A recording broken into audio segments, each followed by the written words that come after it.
You're living a zombie-like existence and calling it life. We've collectively forgotten what it actually feels like to be alive, and most people don't even realize it. Because modern society wants us to feel dead inside, while underneath it all, there's something real, pulsating, waiting to be awakened inside of you. Alive people are dangerous to a system built on control. Around 2010, I had an out of body experience. It was just a regular day teaching a regular class. All of a sudden, I left my body and began hovering high up in one corner of the classroom. For the first time, I saw myself live from the outside.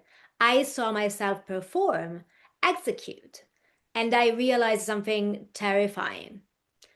I was there, but not there. I was functioning, but not fully living. I wasn't being true to the Bible quote, I came so that they may have life and have it abundantly. God came for people to not just survive, but to actually be alive. And I wasn't, and I was far from the only one. We live in a system that suppresses aliveness, not accidentally, but by design. That's why it's imperative we look at why this happens, how it happens, and how to begin to recognize where aliveness still exists. As a human being, you have a natural tendency to create, express, expand, feel intensely, to follow what feels exciting, what makes you grow, to entertain curiosity, creative impulses, what makes you feel fully engaged with life. Not necessarily in a chaotic way, even though it can include chaos, but in a way that is responsive, awake to what is in front of you, moved by things, pulled towards what feels real. Nietzsche calls it will to power. I call it aliveness or life pulse. This vitality is natural, raw, magnetic, always in motion. It's intrinsic to each person. It makes you feel like your life is worth living. It doesn't stay still. It doesn't settle into fixed, predetermined forms. It wants to move, to change, to become. And that's exactly the problem. What kills this vitality is suppression, normalization, control.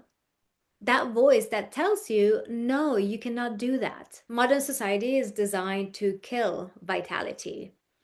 And this is not done randomly, but by design. Because vitality, aliveness, is by nature disruptive, hard to control, unpredictable. It doesn't follow a script. It's non-conforming. It defies categorization. It makes you free. And freedom at that level is incompatible with systems that require stability. Systems like modern society that promote conformity, groupthink, herd mentality. So, what gets promoted instead is not aliveness, but control and regulation, not intensity, but moderation, not individuality, but alignment with the group. Inside modern systems, boldness is flagged as too much, independent thought as problematic, intensity as instability. Only a narrow range of expression is deemed acceptable. Agreeableness, not truth, becomes the highest value. Logic over creativity, predetermined roles over individuality, linearity over alive and directed chaos, order over integrity. When I had my out of body experience in 2010, I realized I was existing but not living. I was performing roles instead of responding to what felt real. I was like most modern people today, weak, disconnected, flattened because they've lost touch with what makes them most human: aliveness. Alive people are dangerous to a system that thrives on control. Aliveness is a threat to how modern society has been intentionally built, because someone who's truly alive doesn't just adapt, they respond. They move only when something feels real. They don't stay inside roles that don't make sense to them, which makes them unpredictable.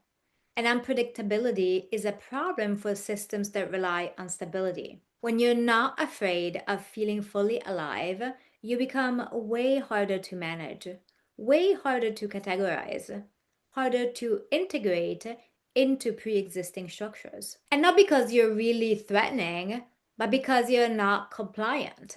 And instead of creating space for that, for aliveness, the system adjusts the person. It narrows what is acceptable. It reinforces group thinking. It replaces direct experience with controlled and mediated simulation. And how does this suppression of aliveness actually happen? We have to be extremely vigilant because it's subtle and therefore more insidious.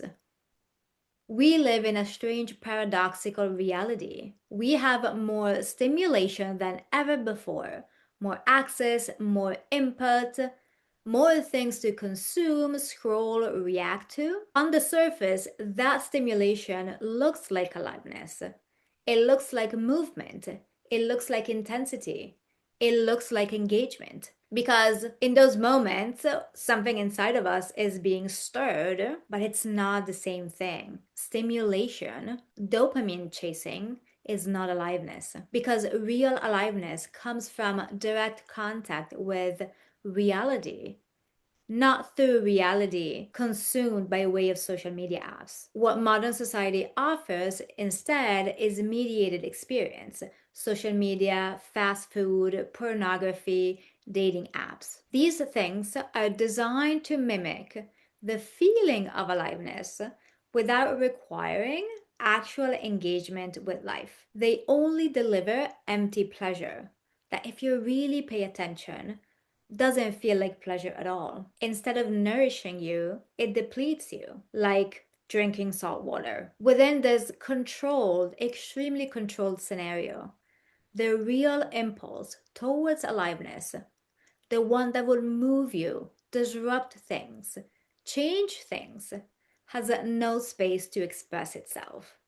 It gets suppressed every minute of every day. And this suppression is not violent, and that's why it's even more dangerous. It gets suppressed when you live a life that doesn't feel real.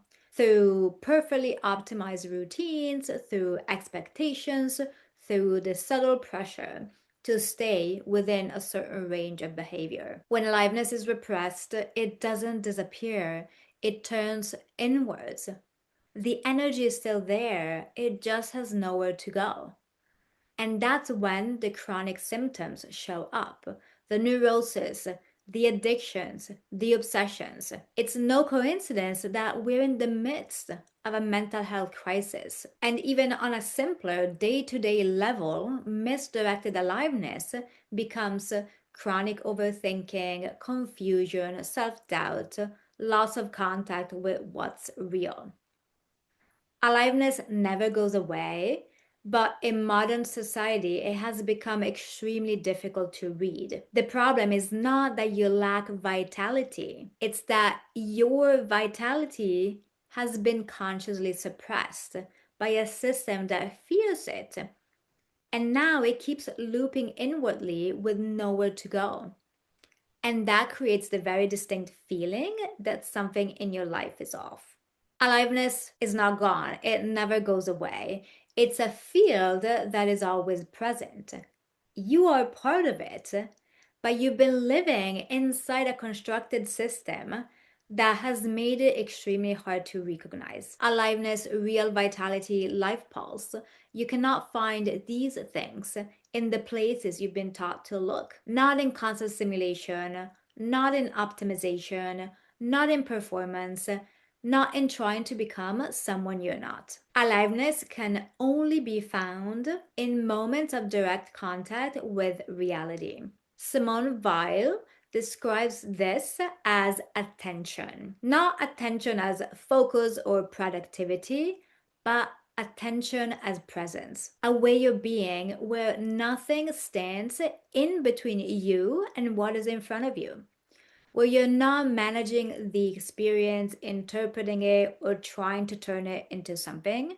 You're just touching it directly. It's in those moments that something shifts. You stop becoming a spectator to your own life and start actually living it. It's in those moments that things feel more real, more immediate, more alive. Weil also speaks about something she calls decreation. The idea that what separates you from reality is not a lack, but an accumulation. That is to say, roles, identities, narratives about who you're supposed to be. And aliveness returns not by adding more, not through better habits or better routines, but by letting something fall away. Of course, there are examples of people who are fully alive. There are not many, but they exist.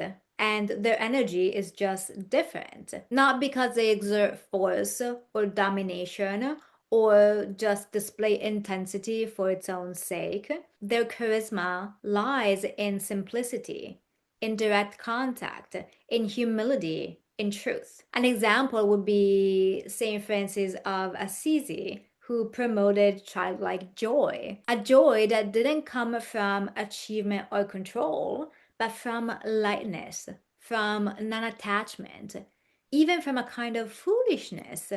Not foolish as in naive, but free from the need to manage everything. Foolish as innocent. There was nothing between him and reality. That's why he was able to talk to animals and commune with the sun, the stars, the moon, the ocean. There was no layer of abstraction, no constant self monitoring, just direct contact with life in both its beauties and its difficulties. And this is important because aliveness is often misunderstood. It's not force or just intensity, it's not chaos for the sake of chaos. Nietzsche saw one side of it, the drive to expand, to become, to express. But there's also another dimension, aliveness as presence, as contact, as the ability to be fully with something without needing to control it. Aliveness as simplicity, as a kind of spiritual nakedness, as sensation, movement, pulse. You don't need to manufacture this. You've already felt it in small moments when something actually moves you, even if you don't know why. When you're outside feeling the sun on your skin, when you're not thinking about yourself, when something unexpectedly surprises you. The sad thing is that nowadays we almost immediately override it. We go back into our head, back into control, back into the structures that feel more familiar. Because the other reality of those moments of pure presence overwhelms us with their intensity. So we retreat back to what is comfortable. And modern society encourages this. So the problem is not that aliveness is gone, it's that it has become difficult to recognize and even harder to trust. Because it doesn't look like what you've been taught to value by a system that wants to control you. Aliveness is quieter, simpler, less controlled, but it's also the only thing that actually feels real. Hey, thank you for watching. If what I'm sharing resonates with you, make sure you hit subscribe to be notified when new videos are released. And if you want to go deeper, I share longer reflections, frameworks, and updates in my newsletter. The link is below. This channel is a growing body of work about restoring aliveness in a world that quietly trains you to live at a distance from your own life.